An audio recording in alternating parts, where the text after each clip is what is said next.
Yuri Vieira é escritor, tem 49 anos, autor de muitos livros, entre os quais A Sábia Ingenuidade do Doutor Pinto Grande, que é um livro que engana pelo título, porque se você pensa que é um livro de humor, você está enganado. O humor é apenas um dos elementos que o Yuri costura com vários outros para chegar a um produto final extraordinário. É um dos livros mais legais que eu li esse ano, de verdade, falo isso assim, de coração. Eu fiquei muito impressionada, eu ganhei esse livro de aniversário e quando eu terminei de ler o livro, eu fiquei realmente emocionada, porque o último conto, são vários contos, mas eles são integrados pela figura dessa personagem central, e eu fiquei, assim, realmente muito comovida com a qualidade literária do material que eu tinha em mãos, e desde então eu fiquei, assim, esperando a oportunidade de poder entrevistar o Yuri.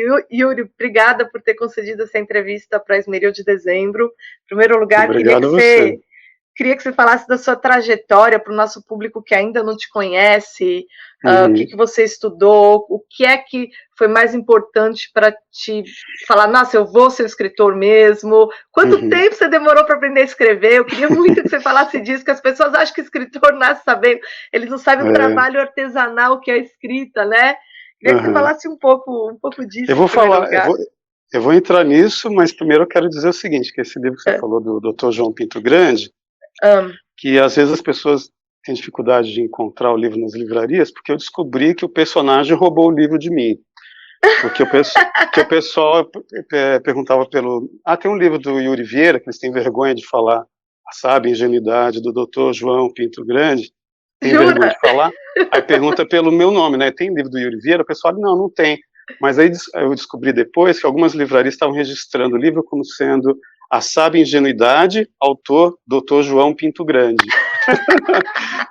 Eu não acredito. Entendeu? E é o livro da Record, né? Quer dizer, é fácil de É, achar por aí na Amazon. A é. gente sempre tem, Então, tá um assim, preço só para ótimo. esclarecer isso, que se o pessoal não encontrar é porque o personagem pode ter roubado o livro na livraria, que estiverem procurando por ele, né? Mas Então, com mas... razão, porque é um personagem, acho que é um dos personagens mais legais que eu encontrei esse ano, assim, Uhum. entre os livros que eu li. Parabéns, é uma obra bem. Obrigado. Mas vamos Uhum. lá. Então, como eu comecei a escrever? Bom, primeiro aquelas coisas de escola, né? Mas uma coisa que a minha lembrança assim mais antiga, que minha mãe comenta muito sobre isso, é que quando ela estava grávida da minha irmã caçula, é, então eu tinha uns 5, 6 anos de idade, uma senhora foi trabalhar lá em casa, que era nossa vizinha, para ajudar minha mãe enquanto ela estava grávida, e todo dia eu chegava para ela de manhã, Ah. antes da escola, né? E contava para ela o filme inteirinho que eu tinha assistido no dia anterior, né? Segundo, você refazia toda a trama. É, eu recontava todas as histórias dos filmes que eu assistia para ela e ela tinha uma paciência comigo, a dona Ivonete, né? Ah. Ela perguntava, e depois? E o que aconteceu depois, né? Não, peraí, não vai embora não, que você não terminou de contar ainda, Que graça. né? Minha mãe também, quando eu era criança, sempre leu muita história, né? Quando era desde antes de saber a falar, né? Ela já lia histórias pra gente, disse que eu gostava das onomatopeias, né? Os Uhum. pau, pum, aquelas coisas todas. Mas meu pai sempre teve biblioteca, né? E os livros dos dois, né? Que eles eram solteiros, já tinham livros, casaram, formaram a biblioteca. E eu ficava, né, pesquisando e lendo de tudo ali. E eu lembro que uma das coisas que meu pai queria que eu fosse piloto, né? Porque meu pai trabalhava na VASP, companhia aérea, né? Caramba. Aí ele comprava livros de escritores pilotos. Mas aí Jura? eu, mas aí o meio é que foi a Saint-Exupéry, né? mensagem, né? Ao Ah. invés de eu ficar interessado em ser piloto, eu gostei foi dos livros, que era livro, tinha um livro inclusive que era do Exupéry, que é Terra dos Homens, que eu achei Uhum. muito bom, né? Piloto de Guerra do Exupéry, também o mesmo do Pequeno Príncipe, né? O Uhum. autor. Sim, sim. Tinha um que chamava Richard Barr, que era um piloto. Então meu pai ficava comprando livro de piloto, entendeu? Mas eu achando que ia querer ser piloto, mas eu gostava era de ler os livros. E aí eu comecei a escrever nas redações, as professoras começaram a elogiar, né? Escrevia algumas redações como narrativas, né? Quase ninguém faz isso, em geral o pessoal faz dissertação, né? Sim, sim. E quando eu morei no Equador, que eu fiz intercâmbio no Equador, né? Fiquei lá um ano. uma professora de português, de espanhol minha, ela, em literatura, ela gostou das minhas redações e comentou com um professor de física, que era jornalista também. Esse professor me convidou para escrever crônicas no Jornal da Cidade, né? E aí eu escrevi meus primeiros textos publicados foram em espanhol, né? E eram crônicas e alguns contos. O primeiro que eu publiquei foi um por conto. que você foi, desculpa perguntar, por que você foi para o Equador fazer intercâmbio? Para aprender o espanhol bem? Você ainda tem uma história boa. Na verdade é assim, eu queria ir para os Estados Unidos, como todo mundo quer fazer intercâmbio, quer aprender inglês e tal. Mas como meu pai era café pequeno no esquema, que era coisa do Rotary Club, né? Meu pai não era membro, ele foi convidado. E aí eu vi que os filhos dos caras importantes do Rotary Club que pegavam as vagas para os países mais interessantes, entre aspas, né? Aí depois nos rolou para os Estados Unidos, aí era para Nova Zelândia, eu fiquei animado, mas aí já não foi para Nova Zelândia, era para Finlândia. Aí no final tomaram a vaga da Finlândia, aí eu já achei que não ia para lugar nenhum mais, aí 1 ou 2 meses depois ligaram. Tem um pessoal aqui oferecendo uma vaga para o Equador, você quer? Eu falei, o Equador ninguém vai me roubar, né? Aí eu peguei e fui, né? Fui, gostei, escalei um monte de vulcão, né, lá. Que legal. Aí publiquei meus primeiros textos escritos em espanhol, né? Algumas crônicas fazem parte do meu passado melancia, que eu nunca fui esquerdista, assim, petista, essas coisas, comunista, socialista, mas eu fui muito ambientalista, né? Sim, e como eu escalava montanha e via lixo nas montanhas, aquela coisa toda, então eu escrevia muito sobre ambientalismo, ecologia, né, também, né? Então esse é o meu meia-culpa, porque eu tinha um professor de filosofia no colégio, que era o padre Bruno Galas, né, que era um professor italiano, diretor do colégio, formado em Roma, em filosofia, um cara excelente. Eu discutia muito com ele durante as aulas, no final das aulas, e eu nessa época eu estava aquela coisa meio, agnóstica. Eu fui batizado, fiz primeira comunhão, mas na adolescência você começa a ler um monte de besteira, aí você começa a colocar em questão essas coisas. Mas eu adorava a aula desse padre de filosofia que ele tinha, e ficava discutindo com ele, falava muito sobre essa coisa de ambientalismo, ou seja, é como se fosse uma discussão meio panteísta com um cara que era um católico, né? E aí eu reencontrei ele pela internet muitos anos depois, em 2000 e tanto, e ele virou para mim e falou assim, você tinha razão. Eu falei, nossa, estraguei o padre. Não acredito. Você estava à frente da sua época falando de ambientalismo. Eu falei, meu Deus, eu estraguei o padre. Eu falei, mas padre, eu acho que é tudo besteira hoje. Não é besteira não. Meu Deus, estraguei o padre. Mas eu publiquei essas crônicas e contos, né? Esse jornal. Mas o seu impulso para a escrita, ele realmente começou muito cedo. E o treino também, Sim. Quer dizer, você teve a experiência de compor numa outra língua, né? Isso amplia a percepção da nossa própria língua também. É muito difícil, porque o professor ele me chamava atenção para muitas coisas, né? Isso aqui ele me corrigia, né? Isso aqui você escreve assim, na verdade essa frase aqui, o verbo é tal. O professor de física, né, que era o jornalista, né? Que ele corrigia o texto, mas ele me dizia, me informava tudo. Porque eu comecei a escrever uns 3, 4 meses que eu já estava no Equador, ou seja, eu tinha 3, 4 meses de espanhol só. Caramba, mas você não sabia antes de ir? Você aprendeu lá? Não, aprendi lá. Né? Nossa, e já foi se arriscando. Não era uma língua tão estranha, porque meu pai viajava muito, né, para o México, para o Peru, para a Argentina, então ele ouvia muita música em espanhol, essas coisas todas, falava um pouco, então eu tinha uma noçãozinha, né, mas conversar mesmo eu não fui aprender lá, né. Agora, assim, eu considero que digamos assim, a semente do escritor mesmo, quando eu estava estudando jornalismo na UFG, antes de eu ir para a UNB, né, a Universidade Federal de Goiás, que eu sou de São Paulo, mas eu mudei, sei lá, adolescente para Goiânia, né. Tá. Aí eu sei que assisti um documentário sobre casais de escritores que escrevem livros infantis. Em geral, assim, um deles é ilustrador, o outro era escritor. Então tinha vários casais que faziam isso. Eu achei interessante como eles viviam bem, mas livro infantil vem demais mesmo, né? Vende. Agora você me fez lembrar daquele casal que escreveu A Casa Sonolenta, é um desses casais, eles escreveram vários livros.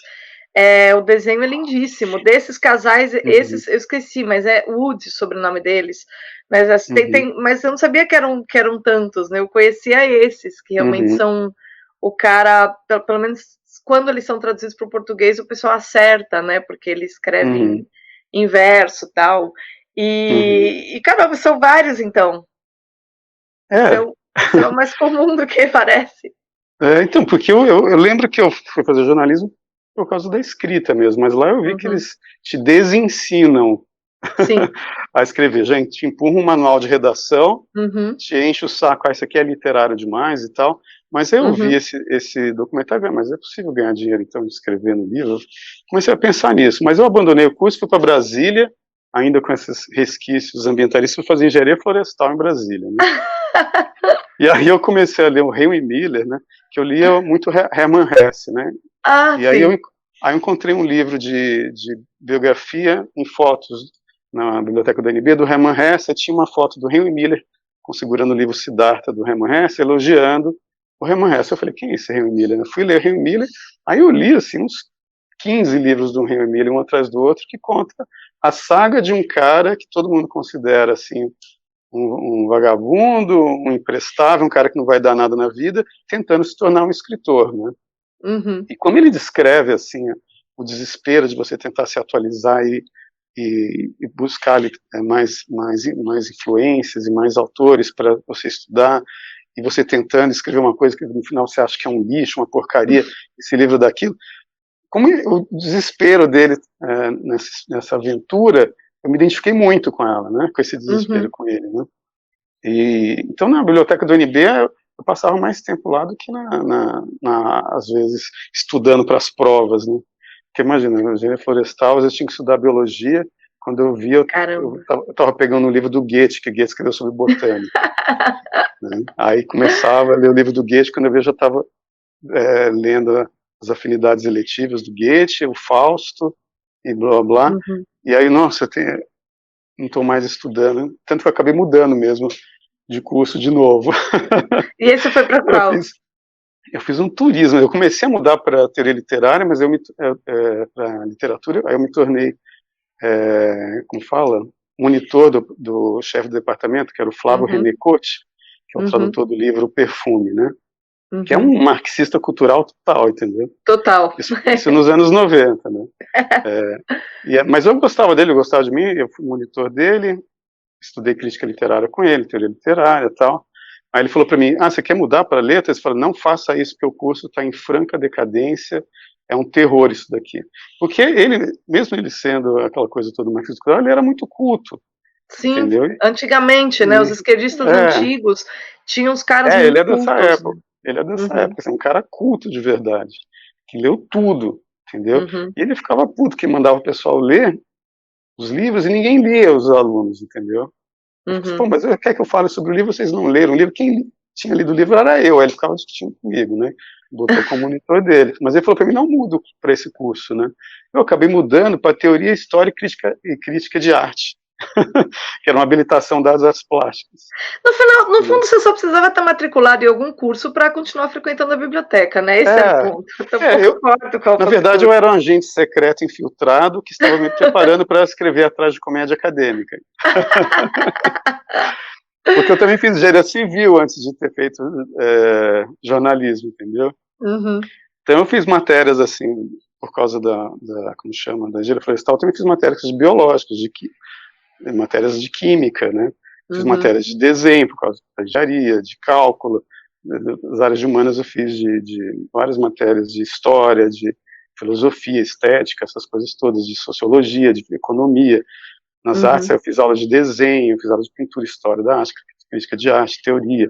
Eu fiz trabalho com o CNPq de teoria de arte, né? Sobre modernismo, pós-modernismo, essas Uhum. coisas, né? Você Então, teve assim, uma formação assim ampla e longa, né? eu simplesmente, o Flávio Coach falou para mim, é uma pena que aqui no Brasil não tenha como a Universidade Livre de Berlim, que você vai, Berlim. escolhe a matéria que você quer, e Uhum. dependendo de tantas horas que você tem, pronto, já deu o tanto de hora, agora você pode se formar, você tem um diploma Uhum. básico aí, sei lá, Uhum. um diploma X, Uhum. que você É, fez mas é um curso, né? Porque foi o que que é eu uma fiz, só que formação não dá liberal, diploma. né? É. Então, assim, eu fui seguindo meu instinto, Tanto que eu Aham. consegui escrever esse livro, A Tragicomédia Acadêmica, que quem lê sabe, nossa, esse cara, ele tem, como falam, um conhecimento básico, às vezes até um pouco médio ou um pouquinho mais elevado, de todas as áreas, porque ele tem contos Uhum. sobre pessoal, estudantes de física, de biologia, de matemática, de blá blá blá blá. Fiz um apanhado sobre vários aspectos da universidade. É um livro de humor, né? São Uhum. 19 contos satirizando a universidade. É o primeiro livro que eu publiquei em 98, né? E esse livro, ele é o mais conhecido seu, né? Todo mundo sempre associa o seu nome a essa obra, de fato. A Tragicomédia Acadêmica. É isso porque é, foi por causa dele que eu fui morar com a Hilda Hilst, né? Esse livro Ah, aqui. é? Foi depois que você escreveu essa obra? Foi no mesmo ano que eu publiquei A Tragicomédia Acadêmica que eu Ah, conheci a Hilda Hilst, e quando ela leu o meu livro, ela me convidou para morar com ela, ah, certo, naquela para ser residência, secretário dela, na Casa em do Sol, né? Campinas. Certo.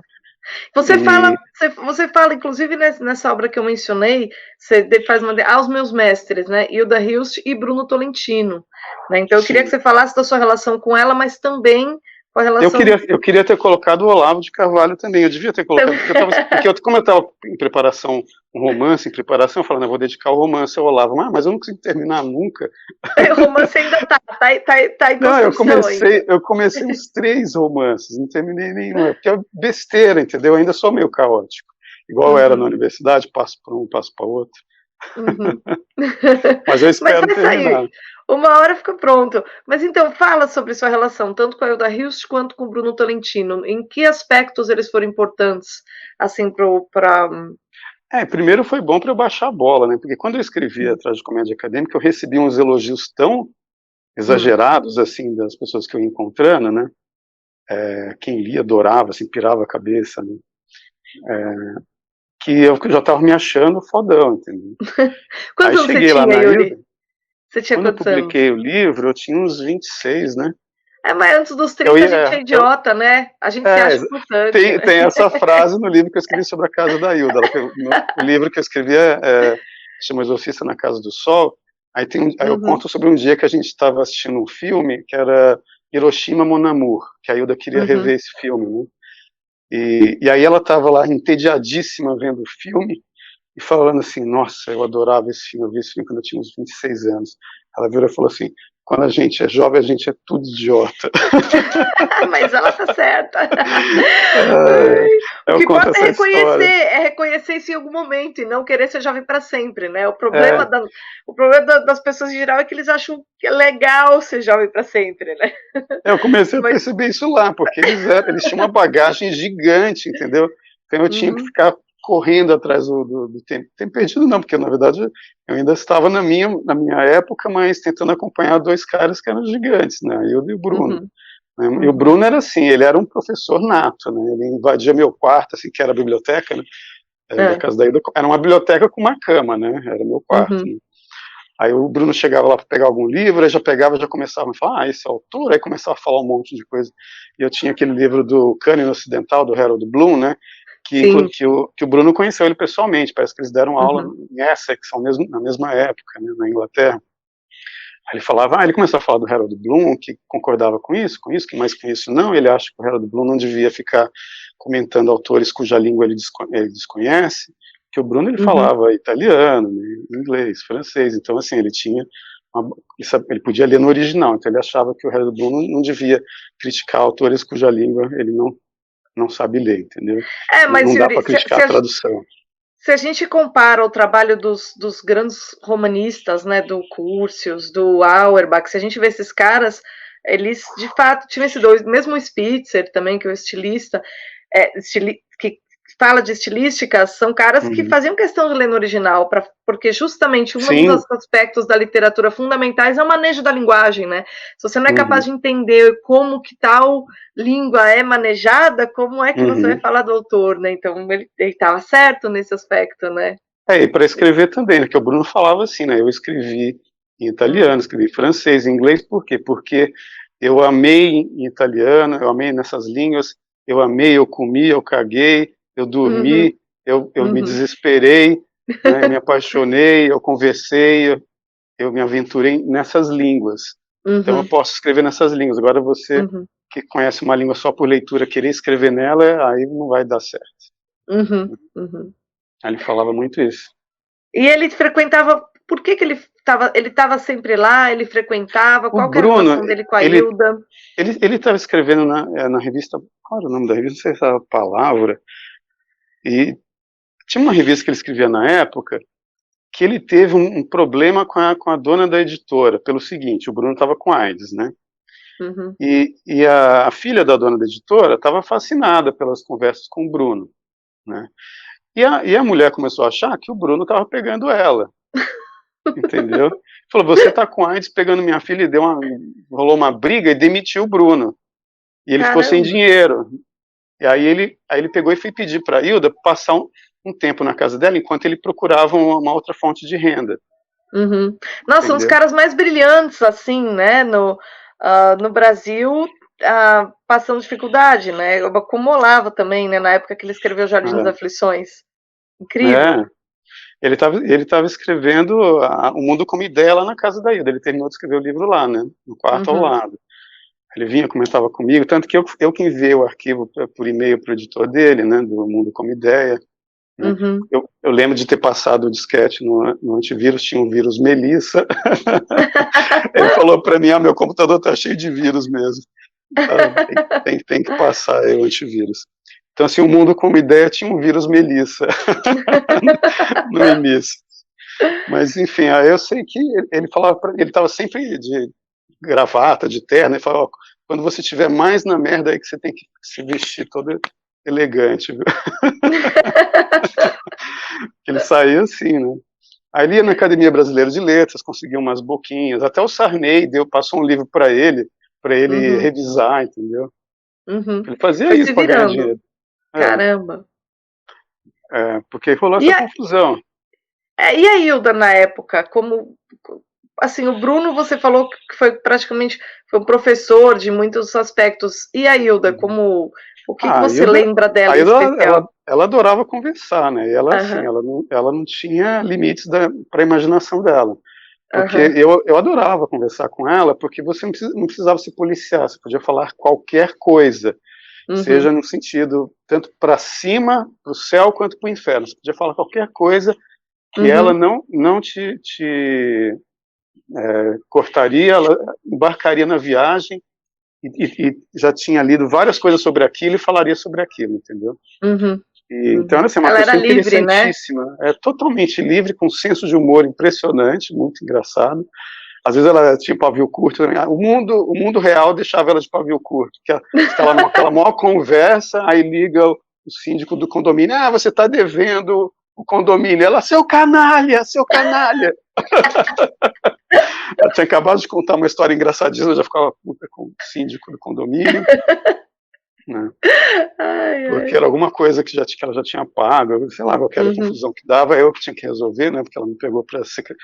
Eu não fiquei muito tempo como secretária, porque o José Luiz Moura Fuentes, que era um amigo dela, voltou a morar lá, então ele uhum, conhecia ela há mais tempo, tomou a cargo dele essas questões práticas dela. Então eu fiquei mais livre para fazer o site dela, o primeiro site dela foi eu que fiz, né, editei uhum, e-books dela, que era mais para distribuição mesmo, que a gente na época não tinha onde vender, né, uhum. e para ajudar ela e com a biblioteca, e a gente conversava muito, porque ela precisava ter alguém para dialogar, assim, né? Claro, interlocução. E aí ela gostava que eu lesse os livros, eu li a maior parte dos livros dela sentado na frente dela em voz alta, e ela dando Ah, risada, assim, nossa, como eu era deslumbrante. Ela falava como se já tivesse morrido, né, porque ela tinha desistido, ela falava, não, desisti de escrever, chega. Então quando eu li os ela livros parou, né, dela, a certa altura. Aham, porque ela encheu o saco, porque ela tinha escrito quase 40 livros e vendia pouco, e, uhum. sabe, sempre com problema de grana também, e as pessoas sem dar muita atenção. E por que você acha que o talento dela não foi assim? A gente, todo mundo conhece muito ela de nome, mas ela é pouco lida. As pessoas falam mais das anedotas sobre a vida dela Uhum, do que propriamente do talento literário, né? uhum. E como que você Olha, definiria a obra dela, assim? O que você acha que eu tem acho, de se tal fosse, traço?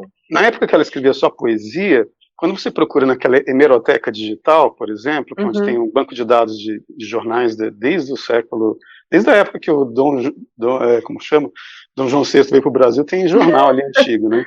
Então você procura a Hilda ali, você vê que na época que ela publicava poesia, ela era muito falada, ela era muito entrevistada, as pessoas davam muita atenção a ela, porque ela, desde os 19 anos que ela publicava poesia. Então ela tinha um alcance, né? Mas aí quando ela começou a escrever prosa, nos anos 70, textos, né, de ficção mesmo, aí o pessoal começou a tratar ela como uma escritora obscura. Mas por quê? Por exemplo, ela me disse que uma vez chamaram ela para participar de uma defesa de tese de mestrado, que ela fazia parte da pesquisa da mulher. Ela ficou toda empolgada, vou lá, alguém fez um trabalho sobre meus livros. Chegou lá, ela no departamento de letras, acho que era da Unicamp, não sei o departamento que era, mas ela foi no pessoal da letras. Não, aqui não tem nada, não. Falou, mas... Aí procurou saber, era na da psicologia. Chegou lá, era uma mulher que estava defendendo uma tese sobre esquizofrenia, entendeu?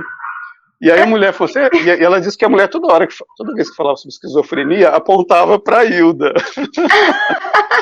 Porque a mulher considerava que os contos da Hilda representam muito bem a cabeça de um esquizofrênico. Caramba! A Hilda foi ficando puta, assim, porque estava falando dela como se ela fosse uma esquizofrênica e o livro fosse um sintoma. Mas, ao mesmo tempo, ela fazia isso conscientemente, porque o pai dela morreu esquizofrênico e a mãe dela também morreu no hospício também, né? Então, ela enfrentou a loucura muito de perto. Sim, né? Era natural que fizesse parte, né, da obra, mesmo como expiação, né? Eu não sei, por exemplo, quando você escreveu a tragicomédia acadêmica, você se sentiu, assim, livre daquela, por exemplo, da mediocridade geral que você encontrava na universidade? Eu me senti. Me deu um alívio ter escrito aquele livro. Eu, assim, até ingenuamente, né, considerei meu diploma. O problema é que as pessoas não consideram. mas eu me senti meio que vingado, assim, porque é muita aula que você vai e que encontra um professor completamente despreparado, né, que está ali. Muitas matérias. Muitas, eu sei, eu fiz filosofia na Unicamp, imagina. Eu fiz, assim, eu me lembro que eu fazia também, eu tive uma formação, mais ou menos como você, fazendo matéria uma aqui, uma ali, eu ia fazendo o que me dava na telha. A Unicamp, pelo menos, ela dava essa possibilidade, né? Mas a quantidade de professor medíocre, picareta que a gente encontra em qualquer curso é impressionante, né? Assim, não tem humanas, não tem área, né? É um negócio... porque quando eu abandonei jornalismo, eu abandonei porque eu achava os professores medíocres. Todos os cursos eu vi que assim, 90% é de medíocre. É tudo carreirista, né? Yuri, sabe o que eu queria te perguntar? As pessoas sempre quando falam de escritor, né, não sabem o quanto trabalha um escritor, né? Quantos anos você acha que você demorou para chegar no tipo de escrita apuradíssima que você tem hoje? Eu estou falando com base nesse livro que eu mencionei, que é um livro muito bem acabado, mas quanto tempo você acha que você demorou para aprender a escrever? Claro, a gente nunca termina de aprender, mas que você chegou a um ponto que você considera, não, aqui eu tenho um domínio da língua, por exemplo, está resolvido. Domínio da língua, domínio lógico. Eu percebo muito esse avanço quando eu leio a tragicomédia mesmo, que está bem escrito, mas existem coisas que eu falo, nossa, eu tinha que mudar isso. Isso aqui não está bem resolvido, como diziam os professores das artes plásticas, né? Não está bem resolvido. Mas eu acho que você leva assim, até uns 40 anos de idade para começar a ter uma clareza mesmo. Você pode escrever coisas boas antes, principalmente em poesia, que necessita de uma experiência mais, digamos, sem tanta filtragem do intelecto, porque a prosa você tem uma filtragem maior do intelecto, né, de conhecimento. De conhecimento. A poesia você consegue ser. Você pega esses caras, né, Rimbaud, né, um moleque, né, adolescente, escrevia tudo aquilo. Então, assim, mas é muito difícil encontrar um Raymond Radiguet, né, que escreveu aquele Diabo no Corpo.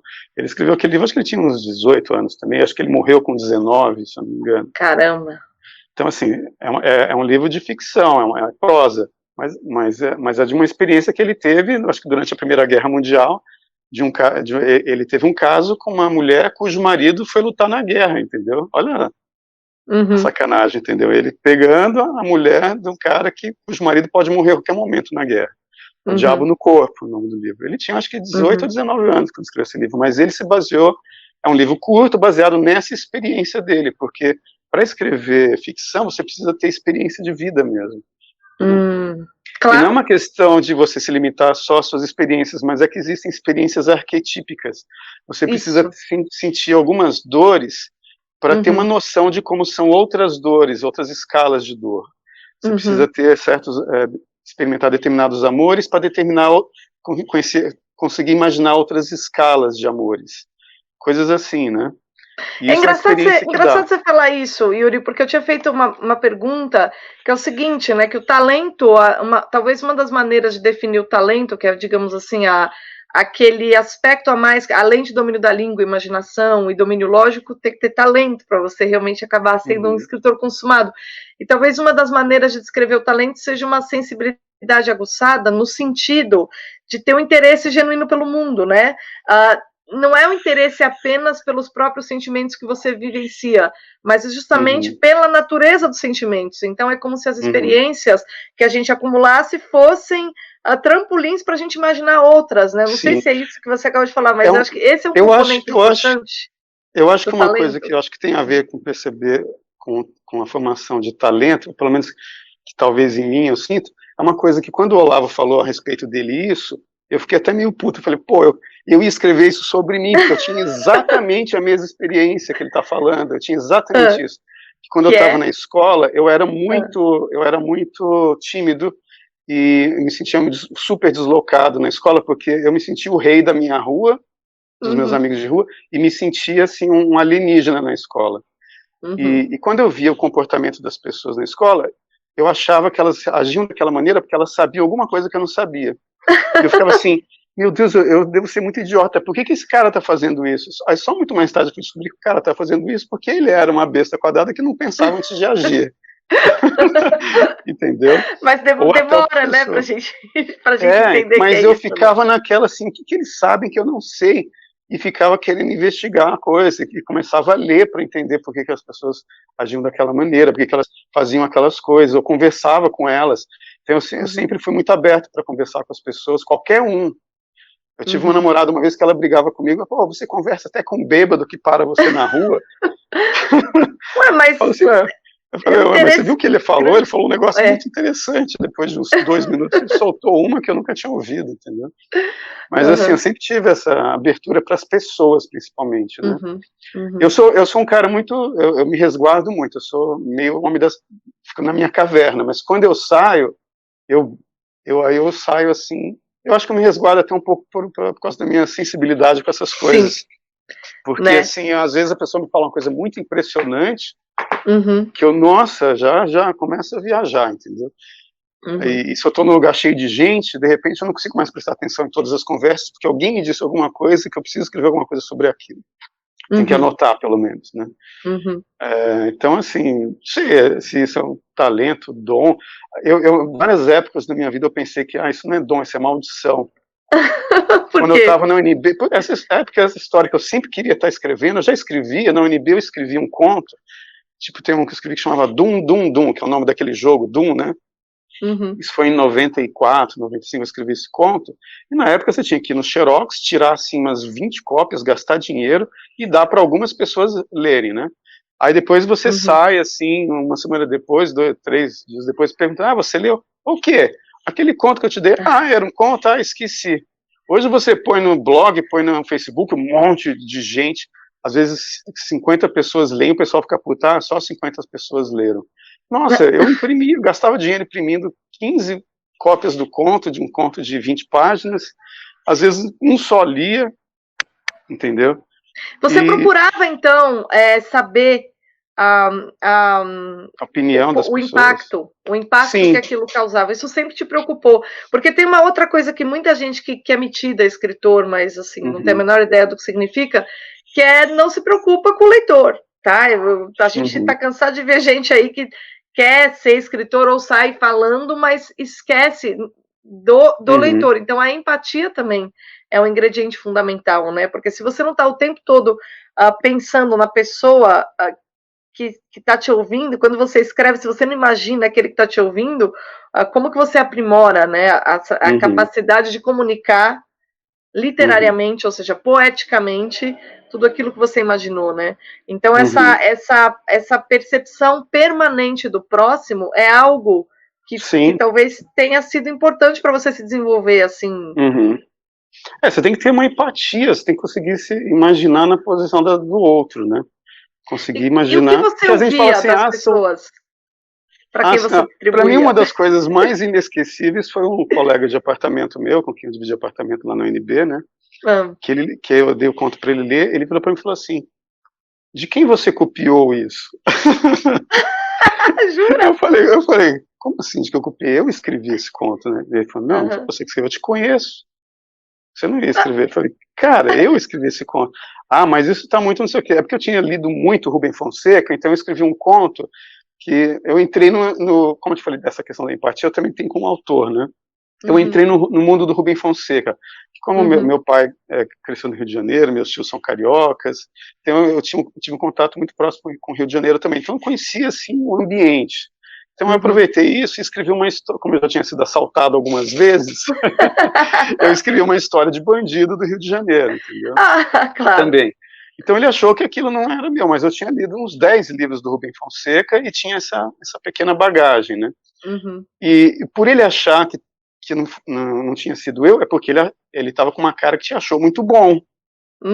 Entendeu? E o Henry Miller diz, seus amigos nunca acreditam em você. Porque seus amigos vão falar para você, seus amigos de adolescência, de infância, não, eu te conheço, você não é capaz de fazer isso.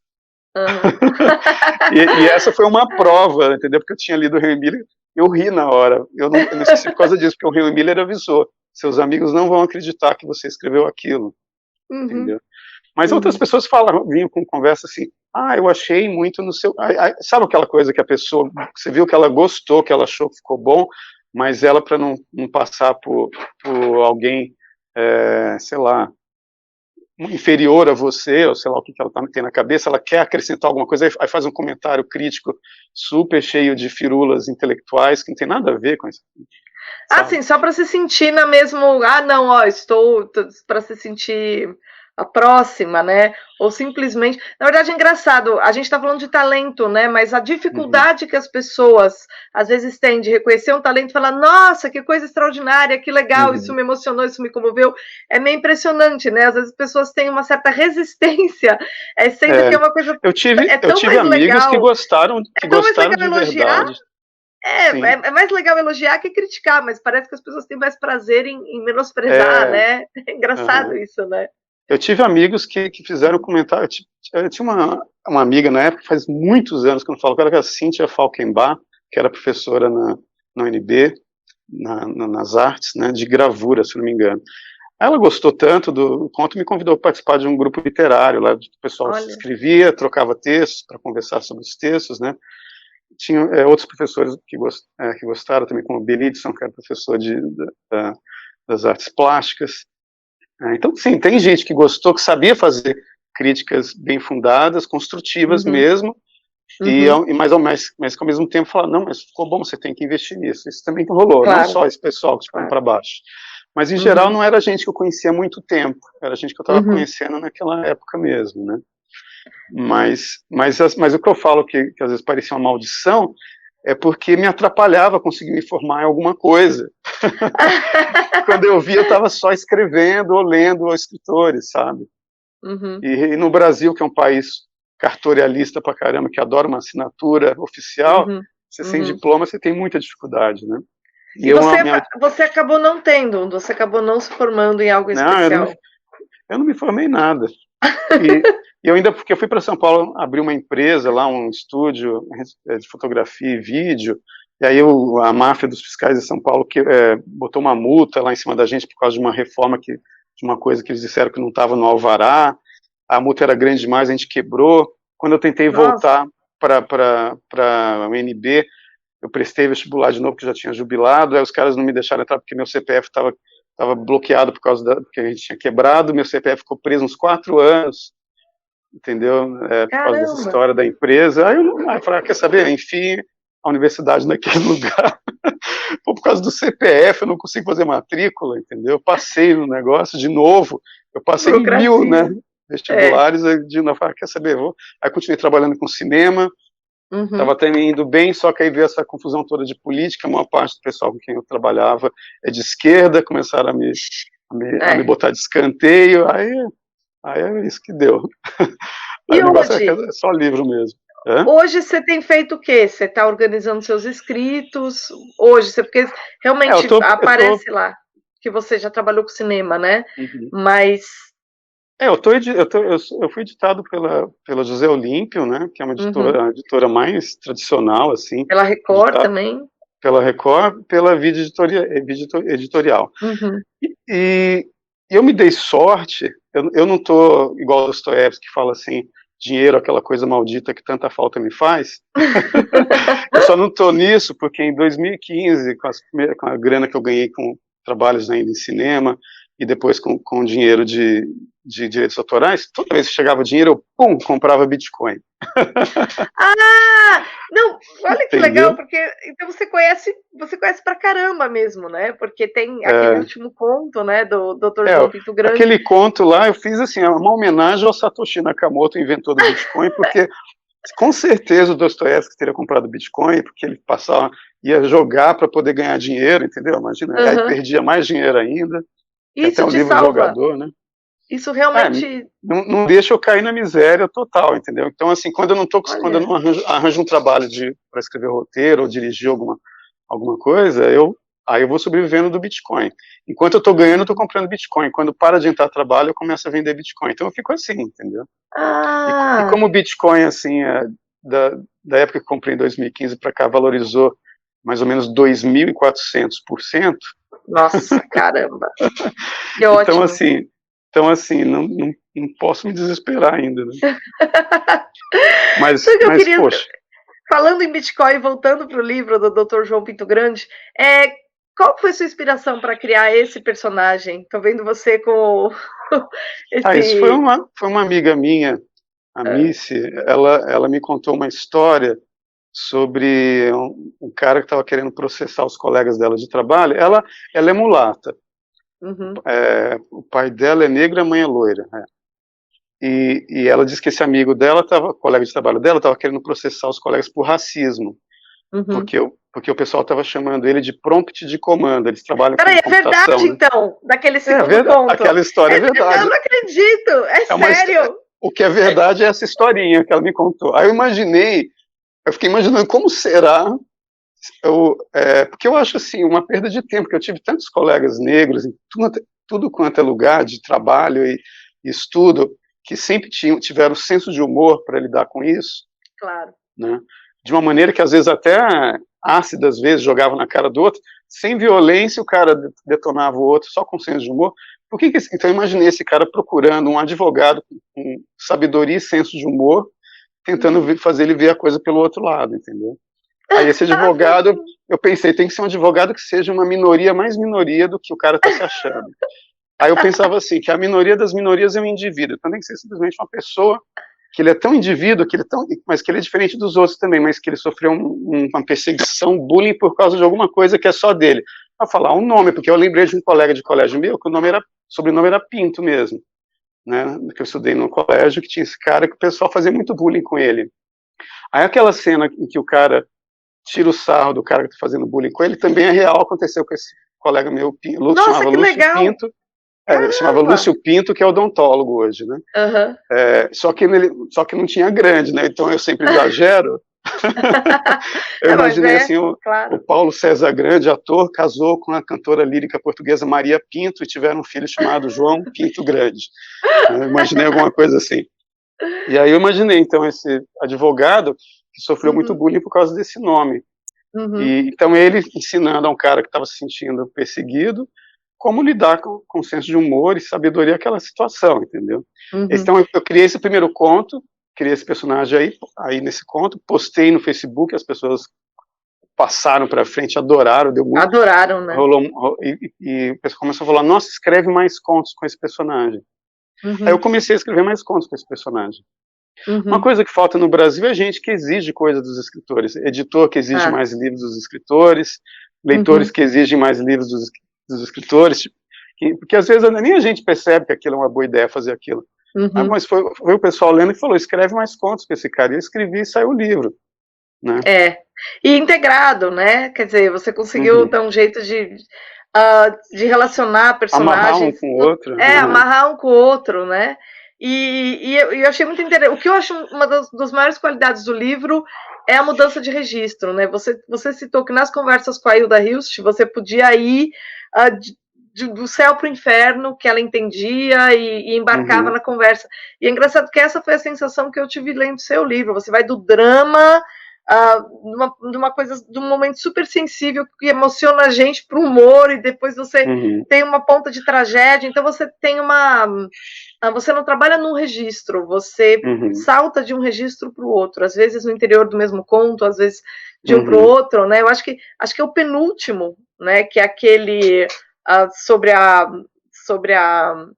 não é sobre o vizinho, é aquele que ele está andando de trem, faz uma caridade Ah, e tem sim. uma longa conversa, né, que é um dos mais, assim, bonitos, né, e ao mesmo Uhum. tempo tem esse do prompt de comando que é super humorístico, né, do começo ao fim.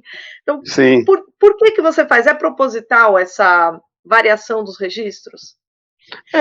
Mas é porque eu acho que eu sou assim mesmo quando eu converso, entendeu? Eu não tenho muito limite, assim, eu não sigo muito uma linha.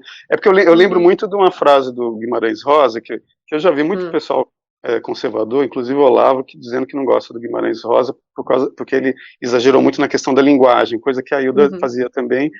Uhum. E, mas tem uma frase que o Riobaldo fala que eu acho ótima, que é mais ou menos assim: escrever alinhavado não é, eu não sei com que palavras ele usou, porque ele realmente, o Guimarães Rosa é meio difícil, mas Uhum. escrever alinhavado, ou seja, com começo, meio e fim, tudo assim, numa sequência só, não é assim que a vida funciona. A vida, você Uhum. conta a vida em círculos, porque porque ele vai e volta para o passado toda hora. Sim, Conta sim, uma sim. história mais passada do que aquela, aí vem uma outra, eu esqueci de contar aquilo, volta lá no passado.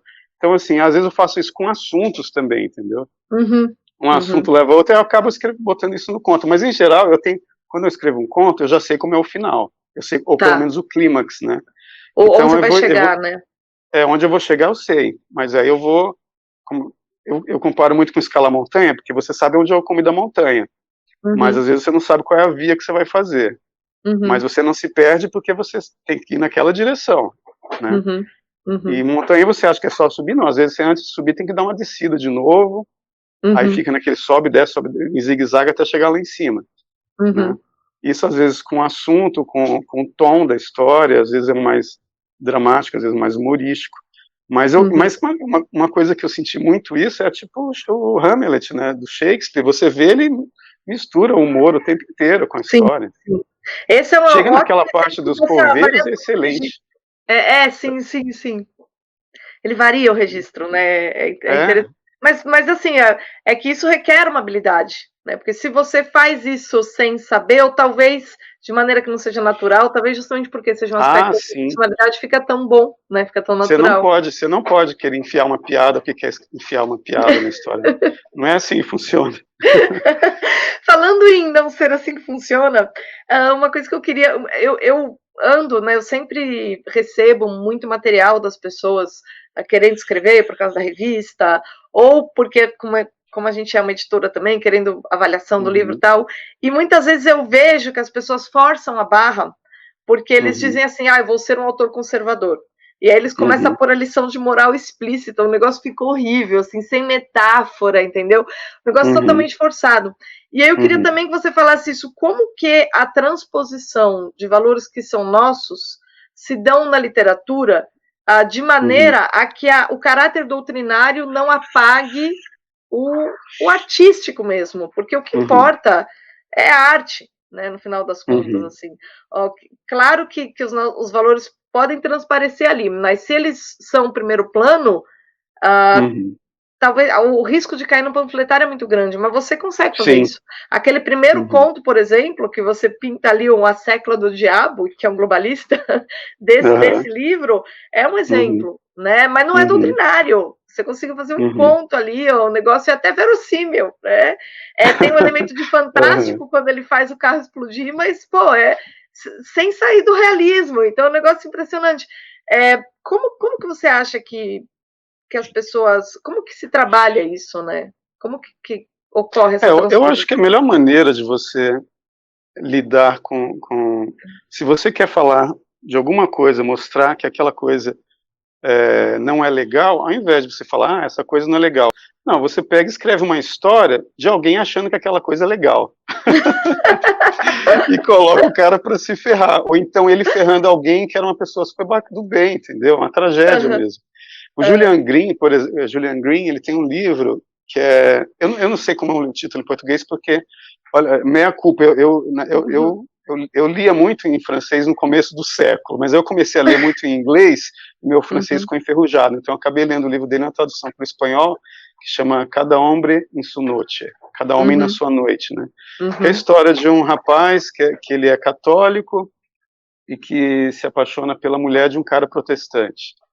Então, assim, ao invés do Julian Green falar que não é legal você, como fala, você cobiçar a mulher do próximo, não, ele pega a história, escreve a história de um cara cobiçando a mulher do próximo, entendeu? Sem fazer discurso, e o discurso que ele faz, na verdade, que tem ali, é do marido da mulher que é protestante, discutindo com o cara contra o catolicismo.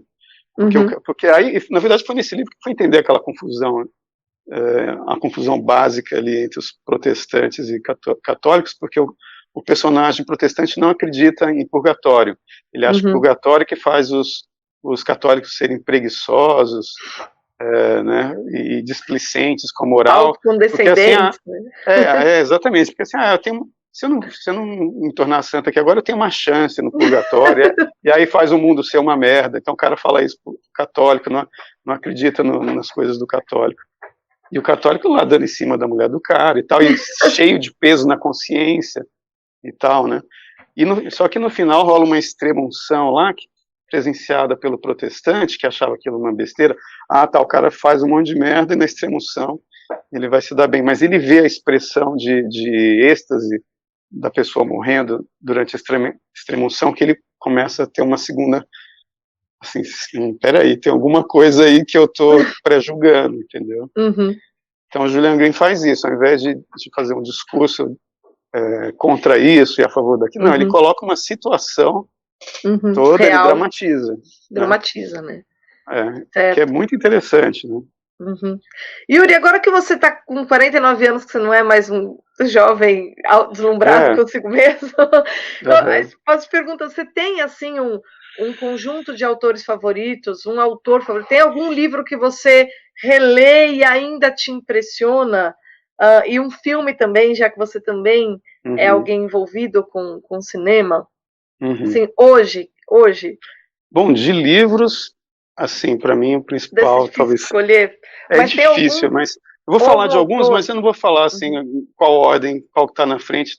Talvez pela ordem que eu falar possa aparecer, mas não necessariamente.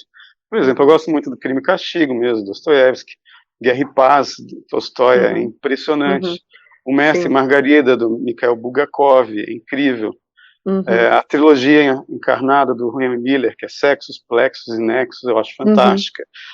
Afinidades Eletivas, do Goethe, eu acho demais também. Doutor Zhivago, do Boris Pasternak, é impressionante.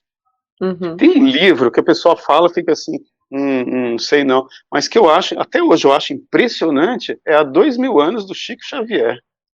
É impressionante como literatura mesmo, entendeu? É impressionante, Há 2000 Anos, do Chico Xavier.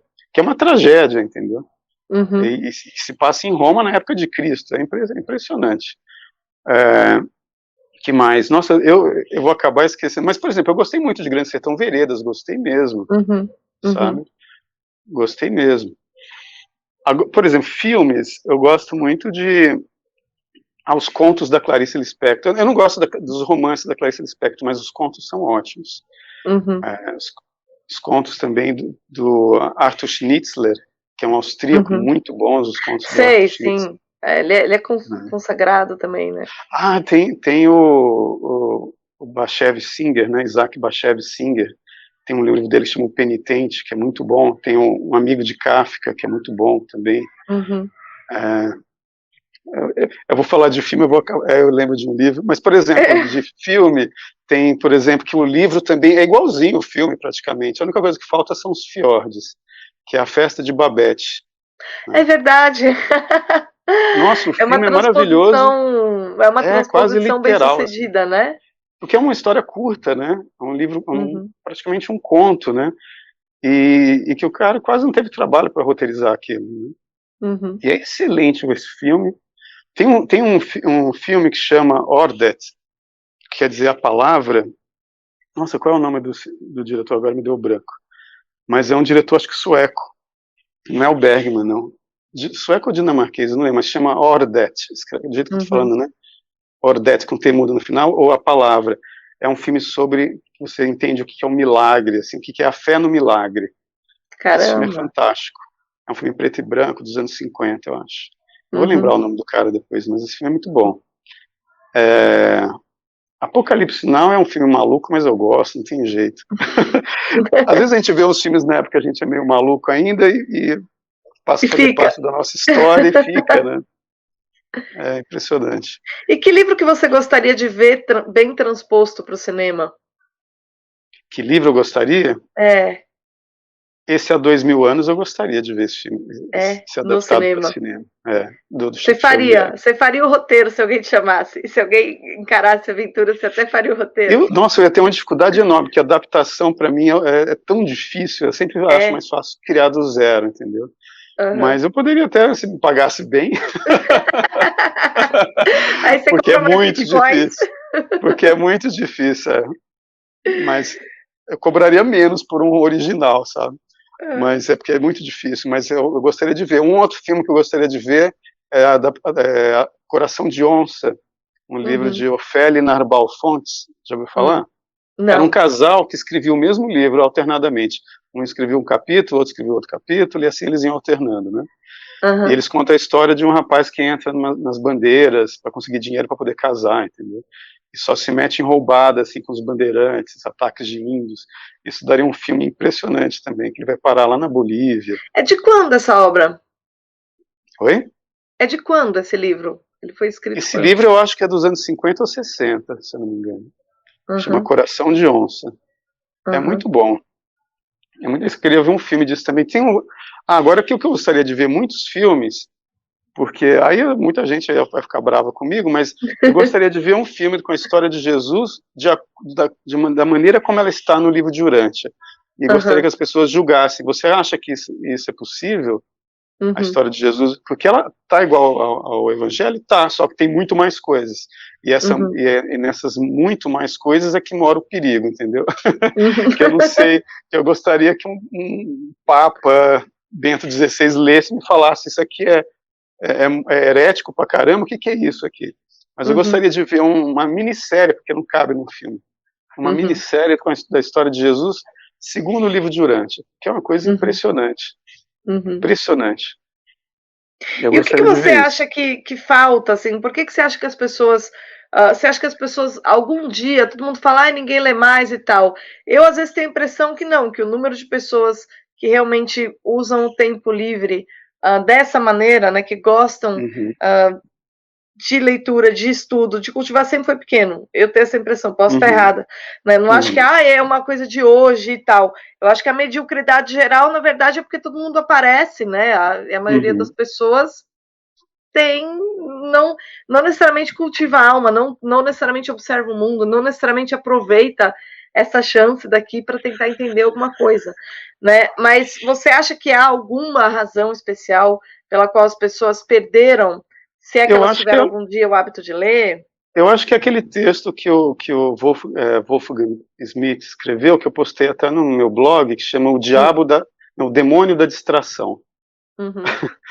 Porque às vezes até eu tenho dificuldade de terminar um livro, dependendo da semana, Uhum. em que, principalmente quando você começa a se meter com politicagem e começa a ler sobre Nossa, gasta um política tempo, e os não? acontecimentos, quando você vê, você está um Nossa, tempão lendo um monte de coisa que no dia seguinte pode virar totalmente do avesso, virar outra isso. coisa, Uhum. né? Coisas que se resolveriam sozinhas de uma semana para outra, tá lá você, Uhum. vai, não Se sei o que, na matando. torcida, loucamente como se dependesse de você também. Enquanto isso, você está Aham. deixando de ler algum livro que te ajudaria a entender melhor aquela situação, né? Uhum. Então, assim, Uhum. acho que é o demônio da distração. Porque as pessoas é muito meio de se distrair hoje.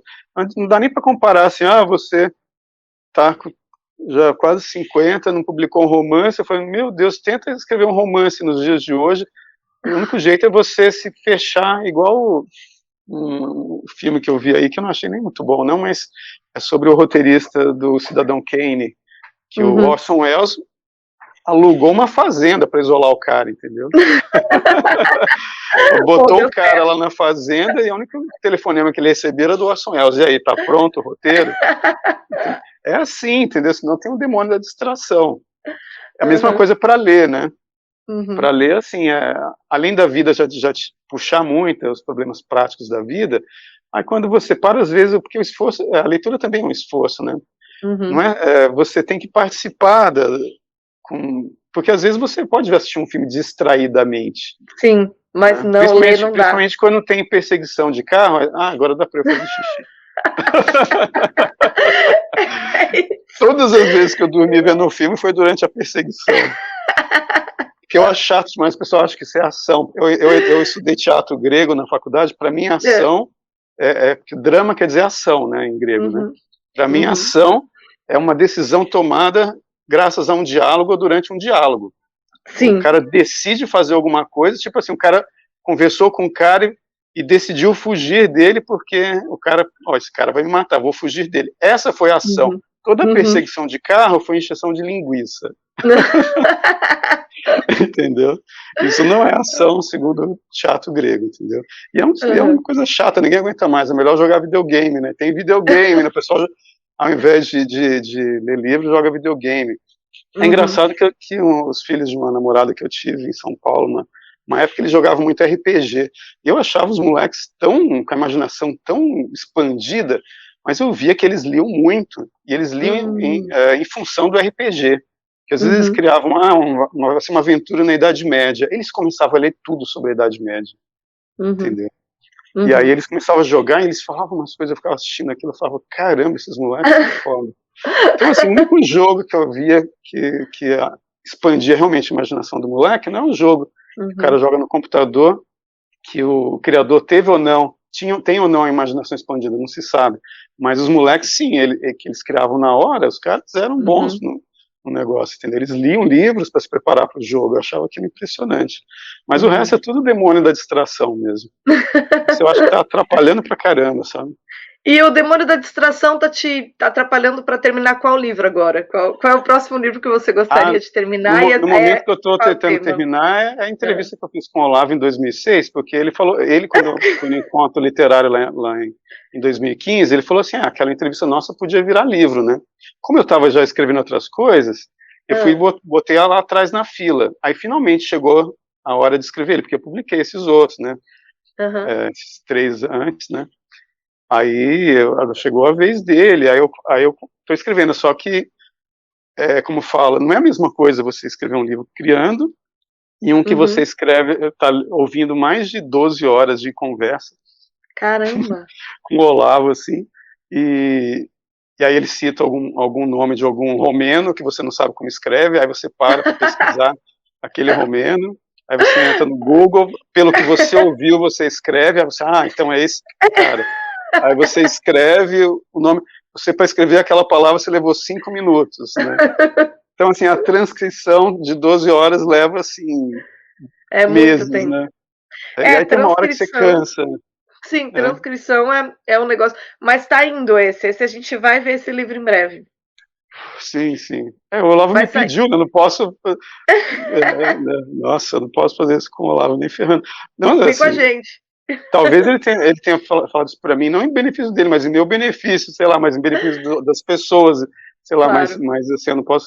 queimar meu filme, assim, deixar de publicar, que é importante, porque eu li, a gravação está lá, mas como o Olavo diz, né, uma transcrição bem feita, Sim.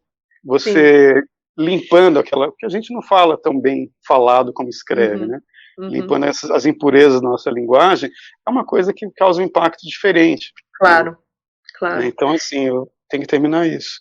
E já tem título? Ah, não, só o título provisório mesmo, que é um bate-papo com o Olavo de Carvalho, que era o título do podcast que a gente fez em 2006, né? Que foi a Certo. primeira vez que a voz do Olavo apareceu na internet, foi nessa gravação que eu fiz. Porque eu fiquei Ah, de 2004, quando surgiu o uhum. YouTube, até 2006, procurando toda hora alguma coisa do Olavo, procurando coisa do Olavo, e não aparecia nada. Eu falei, alguém tem que gravar esse cara, porque eu lia ele desde 99, né? Uhum.